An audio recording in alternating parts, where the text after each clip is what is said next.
Hello, brilliant entrepreneur. It's Tash Corbin here, and welcome to another episode of the Heart-Centered Business Podcast. This is episode number 299, which means you can find all the relevant links and show notes over at tashcorbin.com/299. Today, we are answering a listener question. It comes from Jody, and she's asking about how to select your video strategy, both live and pre-recorded for Facebook. So if you've been thinking you really need to up-level the way that you use video to grow your audience and make sales on Facebook, this is going to be a particularly helpful episode for you. Let's dive on in. I'm Tash Corbin, and this is the Heart-Centered Business Podcast. So today's Q&A question comes from Jody Thornton. Jody is a parenting coach, and you can find out more about her at jodythornton.com. We'll be sure to link to all of Jody's socials at tashcorbin.com/299 with the show notes of today's episode. So Jody's asked a few questions. I'm going to read them out. So she says, hey Tash, what do you recommend these days for pre-recorded videos and Facebook Lives? How often, how long, what content and calls to action work best when you're working on solidifying your business foundations? So I've got a bunch of tips and hints for you, Jody, and I think this is a really powerful conversation for us to have. The first thing I want to say when it comes to video strategy, particularly if you can't decide between live or pre-recorded or short videos or long videos, whether they are edited or not edited, all of those sorts of things, I, number one, want to recommend that you choose first and foremost to do what's easiest for you and something that you can maintain and keep doing consistently. So if right now pre-recorded video seems far easier for you, focus on pre-recorded video. If right now live video is something you can do really easily, but when you try to pre-record something, you get yourself all mixed up and you've got no systems behind the scenes to help you make sure that that content gets shared, then don't worry about it. Just do what's easiest first and build up that consistency. So I will give you some ideas of things that you can do and ways that you can do this, but I want to ensure that we don't get you caught up in this cycle of waiting until you've got all your ducks in a row before you start using video on Facebook.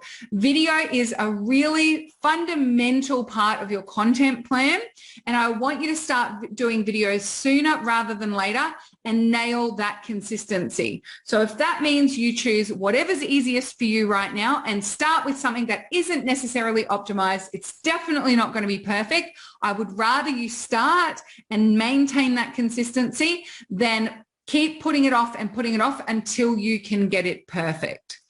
Second tip, I think a solid start to your video strategy on Facebook is to share 1 to 2 videos a week. If you're doing 1 video a week, you might like to toggle between doing a pre-recorded video one week and a Facebook Live the next, and a pre-recorded the next week and a Facebook Live the next. Again, if pre-recorded is easier for you, just do them all pre-recorded.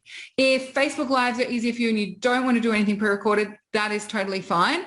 But just start with 1 to 2 pieces of video content per week. Remember, you can reshare old video content by downloading it and re-uploading it, or even just resharing the original post. There are so many live videos that I've done over the years that would make amazing content for me to just reshare them onto my Facebook page.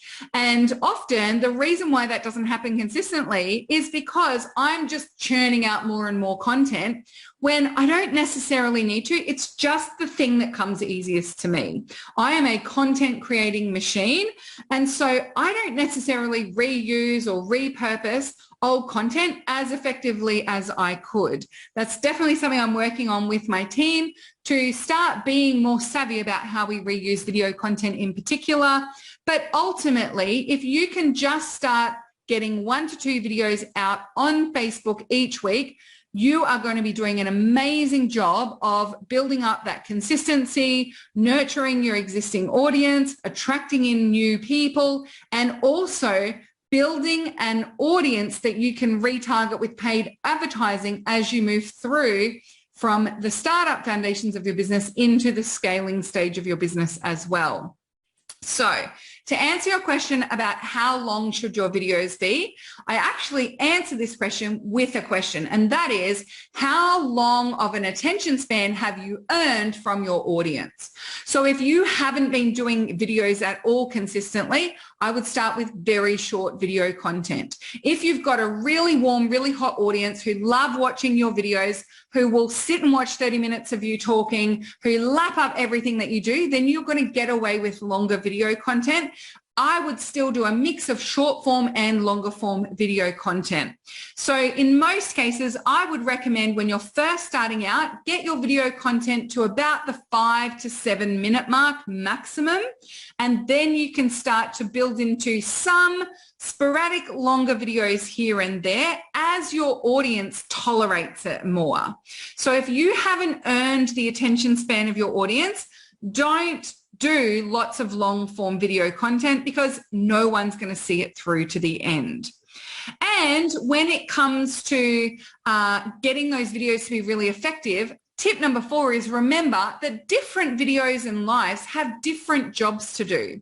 So you will do some videos to grow your reach. You'll do some to nurture your existing audience and warm them up. You'll do some to generate leads and sales conversations, and you'll do some to create conversion with your audience. So you may recognize those 4 different jobs as being aligned with the first 4 stages of the client attraction process. If you don't know about the client attraction process, I'll make sure that I link to a previous podcast or resource where you can learn more about the 5 stages of a client attraction process. But in essence, those different stages are different parts of the journey. And so you need to be strategic about, well, what is the core job of this video? Is this video's job to reach cold audiences? If so, then that's going to dictate some of the strategy around that video. You want to make sure it has captions. You want to make sure it's nice and short.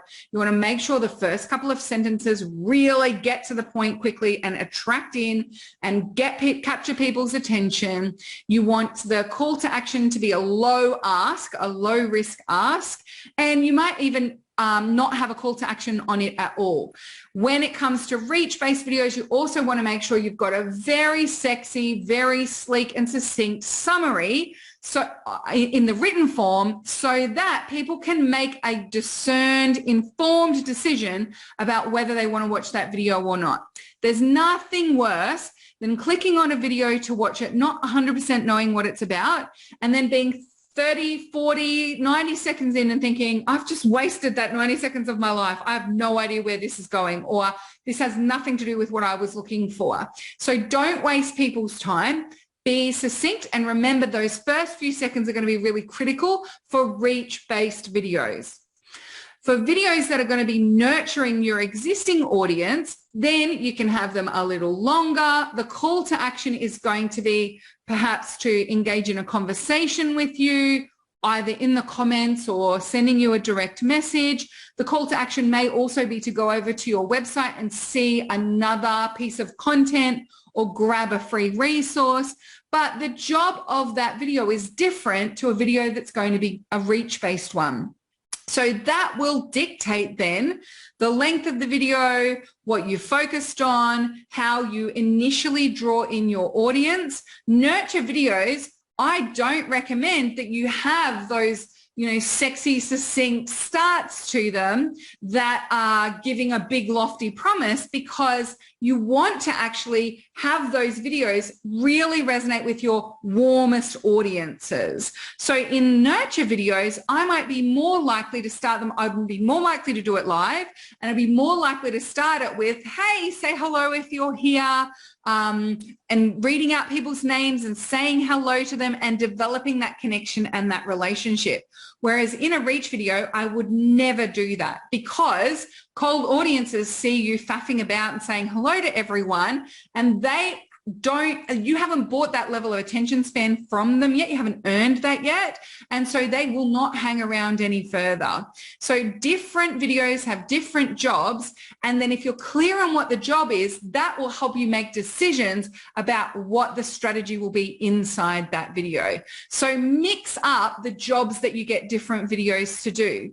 If you are following along with do 1 to 2 videos a week and 1 to 2, toggling between a live and a pre-recorded, recorded, you can then actually toggle between those 4 jobs as well: reach, nurture, lead generation, and conversion.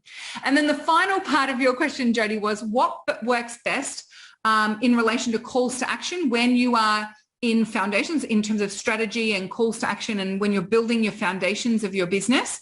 So the things that work best are things that engage people, things that get people commenting, get people engaging, get people responding. So it's going to be things like asking questions, and a great call to action when you're solidifying your foundation is to invite people to chat with you, whether that's to chat with you in the comments, chat with you in the DMs, book a free 15-minute conversation with you, fill in a survey. Those types of things are going to work really well when you're building your foundations, because they're going to build some connection, but they're also going to give you some really juicy insights into what your audience are looking for from you, and you're able to qualify what makes someone a potential lead for your work and what makes someone not a potential lead for your work as well. So Jody, those are my 5 tips for you when it comes to selecting your video strategy for Facebook. Hopefully that's been really helpful for you. If you've been listening along and you also found this helpful, thank you so much for listening along, and I'm glad that it has been of service for you. If you have a question that you would like to ask me and I will answer it here on the podcast, all you need to do is go to tashcorbin.com/question, submit your question with all your deets there. I'll give you a shout out, and hopefully I'll be able to give you a thorough and well thought out answer to your question to help you make those decisions for your business. Now, if you've been listening to this and you think, right, I'm really going to nail this, I want to nail my Facebook strategy in particular, I also have another free resource for you that I think you'll find really helpful. It's called the $0 Facebook Marketing Plan. This is my training on how to grow your audience and make sales on Facebook before you're ready to invest in Facebook ads. It's my key organic strategies for growing an audience and making sales on Facebook, and it's absolutely free for you to access. I'll pop the link with the show notes of today's episode at tashcorbin.com/299. So make sure you go and grab it there. And until next time, I cannot wait to see you shine. Bye for now. Would you like more tips, tools, and resources to help you grow your heart-centered business?